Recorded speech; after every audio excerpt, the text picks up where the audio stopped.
Good morning, everyone. Welcome to day 2 of the juice reboot. So I am in the kitchen and getting my stuff put together here, and I wanted to show you I'm doing 2 things obviously today. A juice, which I'm going to do an orange juice, and I'm going to do make some food from the Reboot website. So this one is called vegan pumpkin mac and cheese. There's really no cheesiness going on here whatsoever other than some nutritional yeast, so that's okay. First things first, if you're gonna make this, you need to make a package of pasta ahead of time. So I was going to make, this to me is like a casserole type thing, so I wanted to make a shape type pasta, but the only shape based pasta that I have are rice noodles, and they will absorb liquid like they're going out of style. So if I put them in a sauce, they're just gonna absorb all the sauce and it's gonna become kind of like a mash almost. So that's not exactly what I wanted to have happen. And I wanted to have, seeing as this is the meal that I eat, I wanted to have a lot of fiber. So, and that's not rice pasta at all. So I decided to go ahead and use the soybean pasta. I don't have shapes in this, but this does have let's see, there's 4 servings in this container, which sounds about right if you're gonna sit down and eat. I mean, you might eat a third of a box. Anyways, it has 13 grams of fiber in that amount, and it has 24 grams of protein. So like I said before, I'm not really a protein kind of girl. However, it does say on this challenge that when you're doing a juice reboot that if you do it more than 15 days, you need to make sure that you're putting protein powder in your juice, and that if you don't do it for 15 days, but you do start having like really bad cravings and really hungry, you need to try to up your protein and fat in the juice that you're having, which I don't intend to do. So, I mean, maybe if one of the juices calls for an avocado or something, I might consider that fine. So far I haven't seen any, but I haven't really looked super in depth either. So anyways, we're gonna make this vegan pumpkin mac and cheese, but I'm going to double the sauce part of the recipe because it only calls for a cup of kale, and that's the amount of kale that I have. So I'm going to use all that kale. That's the whole point of having a meal, is to have lots and lots of vegetables. So I'm gonna have a whole bunch of pumpkin in the sauce, and I'm going to have a whole bunch of kale in the recipe. So that's awesome. So basically what you do, you wanna get unsweetened coconut milk, and when I was at the store, there was a couple different kinds that you could purchase. I got the light version. I've never actually bought coconut milk before. Usually I just use soy milk and put coconut extract in it and make it into that flavor, but I can't find my coconut extract, so who knows what I did with it. I asked my mom if she had it. She said she doesn't think so. Maybe I threw it away. I really don't know why I would do that. But anyways, oh, the oven is ready. Cool. So this, for a serving of the regular, had like 12 grams of fat and 11 of it was saturated. And this one has 5 and 4. So at least it's a lot less, even though that's still a lot of fat. But anyways, so we've got some coconut milk. You're supposed to, for the recipe, use 3/4 of a cup of unsweetened coconut milk. I'm actually just using the whole can because this will be approximately 1.5 cups, which doesn't quite, yeah, it's about 1.5 cups. It'll be really close to being double the recipe. There might be a teeny tiny little bit extra of the coconut milk, but that's okay. 30 mils or 2 tablespoons is no big deal. So you take your coconut milk and you put it in a pot and you mix it with, so we're gonna do 2 tablespoons of arrowroot powder. I'm going to use potato starch, that will be fine. And then you would use 1/2 of a teaspoon of garlic powder. So you whisk that together until the clumps are all gone, and then you want to put in, let's see, it'd be 12 tablespoons of nutritional yeast, 2 teaspoons of Dijon mustard, and 1 cup of canned pumpkin puree. I'm just gonna use the whole can. So it's 1 cup, but there's approximately 2 cups in here, not quite, almost. So you make your sauce. You wanna let that cook on the stove on, just say what temperature? Low to medium heat. And you want to, that pumpkin, by the way, goes in last. You wanna let it thicken before you put the pumpkin in, so put everything together and then let it thicken, and then put the pumpkin in and mix it in. While you're doing that, you cook your pasta. When your pasta is done, you wanna mix the pasta and the kale and the sauce all together and put it in it says in a greased baking sheet. I don't think that that's necessary to put into something that's been greased. It says to top it with almond flour. I don't know, that seems kind of strange to me. I'm going to actually top it with some soy crumbs from Soy Curls that are in the bottom of the box that we get.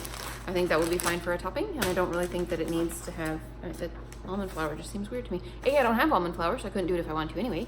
And it seems kind of odd. So anyways, I did get this out. It does say salt and pepper to taste. I'm going to put a little bit of pepper in there because I think that will be good. I'm not putting any sea salt in there. I don't think that's necessary. So, okay, I'm going to go make that.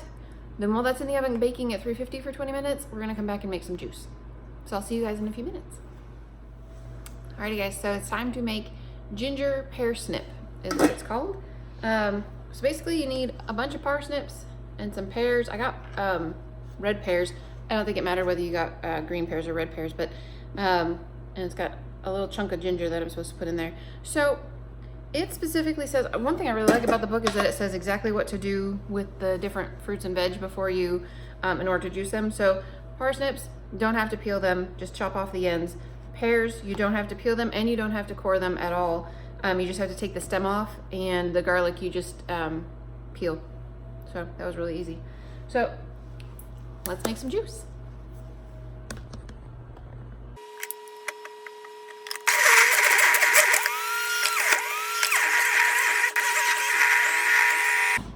I think they're stuck.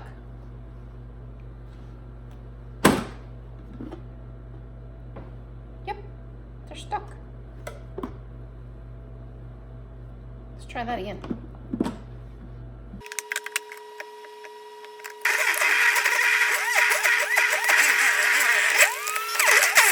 I don't know if it's supposed to make that noise or not.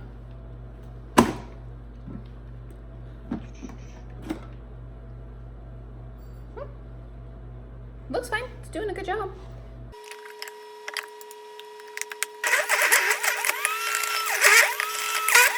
Alright guys, so that makes way less juice than the one that we did yesterday made.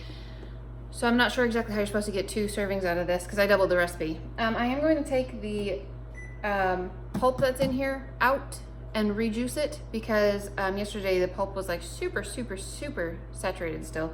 So that might get a little bit more juice out of it that way. And we'll just maybe make up the rest of the difference in some water after we try it, of course. We want to try this before we add any extra water to it. There's definitely some chunks and stuff in here, so yeah, I think we're gonna just end up reducing the pulp here. That should be fine. We'll give it a shot and I'll see you guys in a little bit for a taste test. Okay guys, first things first. Rejuicing the pulp was really messy and it did not yield any additional juice. So what I'm gonna do, we're gonna try this. So yesterday I forgot to show you guys when I was trying it, but the juice yesterday was really good, just exceptionally sweet. I'm going to try this. So I just had a bite of the pulp. Now, this stuff is really good. Like candy almost. Like really good. I don't know how you would get that to stick together. Maybe some chia seeds or some flax seeds or something and make it into like a ball. That's real tasty. Like, I would totally eat that. So I'm not actually sure what I'm going to do. I'm going to keep the pulp in a little container and put it in the fridge and see what I can think about doing with it. But it's like eating candy. It's very good. So anyways, let me get this juice in a container and we'll give it a try. Alright guys, so we're only going to try a tiny little bit, seeing as I'm supposed to have this for 2 juices for the day. I'm guessing that I'm going to mix it with some coconut water to expand it.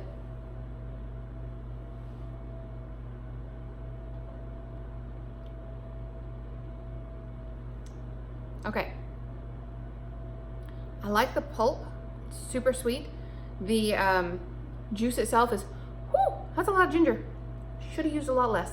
I mean, I used less than what the recipe called for. Like, by far, I used less than what the recipe called for. And that's like really zippy. Holy cow. Ooh. Okay, so good thing that we're gonna expand this with some water because that's real strong. All right, I think that for me personally, if for somebody else that likes ginger would probably think this was like the bomb because it really probably does taste a lot. I like ginger snap cookies. They can be a little bit overpowering. Like I'll eat like 3 or 4 maybe. Yeah, that's enough. I've had enough, but I do like them, and it very much reminds me of a ginger snap cookie. Just maybe a teeny tiny bit stronger than what I would care for in a ginger snap cookie even. So if you like ginger and you like ginger snap cookies, this would be a good recipe for you for sure. So I'm gonna put this into 2 separate containers and then fill it up with some coconut water and some ice, because coconut water I found, although I really don't like it, it's much better cold. Like it's totally drinkable cold, like with ice cold, ice cold. So that's doable. And I'll be back in a minute to show you the vegan pumpkin, what is it called? Vegan pumpkin mac and cheese. I'm excited. It smells so good in here. Oh my gosh, guys, you've got to see this. Look at this. Doesn't that look amazing? So I basically made the sauce, put the kale into the sauce, and then put a layer of pasta, a layer of sauce, a layer of pasta, a layer of sauce, and then the breadcrumbs over the top. I don't really want to try this because I'm supposed to juice and not eat, but I do want to try this because it smells really good. And I wanted to let you guys know what it tastes like coming straight out of the oven rather than being microwaved later. So let's give this a shot. One bite.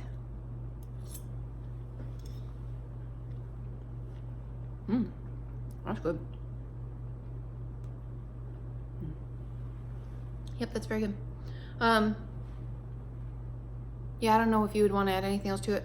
Obviously, if you're a spicy kind of person, you might want to add some heat to it to give it a little bit of pizzazz in terms of like spice, but it's definitely pumpkin mac and cheese. It's very, very, very creamy, and it's very, very pumpkin-y, and it's very delicious. All right, I gotta go get packed up for work, and I will see you guys tonight for some exercise. Yeah, you need to wait, I'm not done. Stop and record. Alrighty guys, so I am home and it is time for some exercise. So we are going to do our 3 activities again today. So legs and triceps and, what was the other one? Legs, oh, abs and core. Yep. Anyways, so let me turn the camera around so you guys can see what it is that we're up to. Alright guys, so it looks like today is the same thing as yesterday in terms of the leg swings and the quad stretch and then the 10-second toe reach. So that will be today. My clicker is a little slow. And then apparently we're gonna do 60 side leg raises, which means 30 on one side and 30 on the other, and followed by 20-second tricep dip hold, which we shall see if I'm successful with this one or not. I'm not, yeah, we'll see.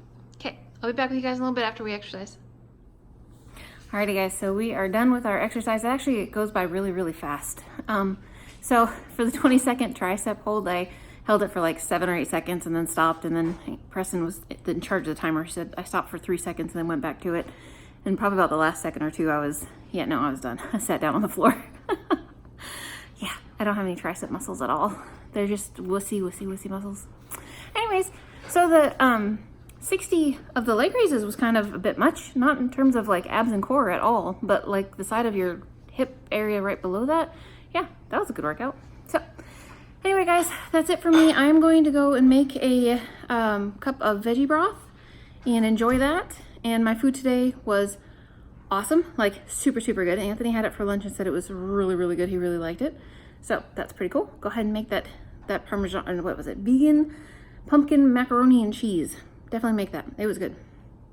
All right guys, that's it for me for today, and I will talk to you again tomorrow.